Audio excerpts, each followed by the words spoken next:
एक लड़की ने अपनी शादी की पहली रात अपने शौहर से वादा लिया कि वो उसको सारी जिंदगी बापर्दा रखेगा। 1 साल के बाद अल्लाह ने उन्हें एक बेटा अता किया। फिर शौहर ने एक दिन अपनी बीवी से कहा, मेरी असिस्टेंट जॉब छोड़ गई है, तुम भी तो एक तालीम याफ्ता औरत हो, मेरे साथ काम कर कर मेरी हेल्प क्यों नहीं करती? महंगाई भी कितनी हो गई है। बीवी ने शौहर की बात पे लब्बैक कहकर शौहर की एड एजेंसी में काम शुरू कर दिया। वक्त गुजरता गया और वक्त गुजरने के साथ साथ उस औरत का पर्दा भी कम होता गया। फिर अल्लाह पाक ने उन्हें दूसरे बेटे से भी नवाजा।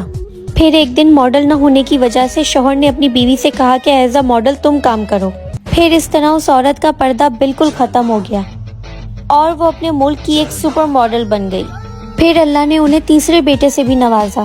फिर एक दिन शौहर कहने लगा, देखा हमारे 3 बच्चे हैं, उसके बावजूद तुम इस मुल्क की सुपर मॉडल हो और तुम कहती थी कि मैं पूरी जिंदगी पापर्दा रहना चाहती हूँ। पर्दा ना करने का अंजाम मैं आपको अभी दिखाती हूँ।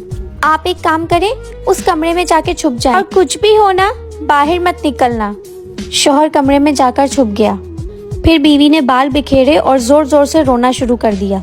रोती माँ की आवाज सुन के बड़ा बेटा आया तो माँ ने उससे कहा कि तुम्हारे बाबा ने मुझे बहुत मारा है। तो बेटे ने कहा, आप गम ना करें, वो आपसे प्यार भी तो बहुत करते हैं। फिर माँ ने मंझले बेटे को आवाज दी, उसे भी माँ ने वही बताया। बेटा बोला, उनकी ये जुर्रत, मैं उन्हें छोड़ूंगा नहीं। फिर तीसरा और सबसे छोटा बेटा आया, माँ ने उसे भी यही बताया, उसकी ये मजाल, मैं उसका सर फाड़ दूंगा। कहाँ है वो? अब आप बाहर आ जाएं। ये क्या था? जब आपका पहला बेटा पैदा हुआ तब मैं बापर्दा थी, इसलिए उसने आपकी गलती पे पर्दा डाला और मुझे समझा कर चला गया। जब आपका दूसरा बेटा पैदा हुआ तब मैं नीम पर्दा करती थी, इसलिए उसने आपकी गलती पर पर्दा डालने के बजाय आप पर गुस्सा किया।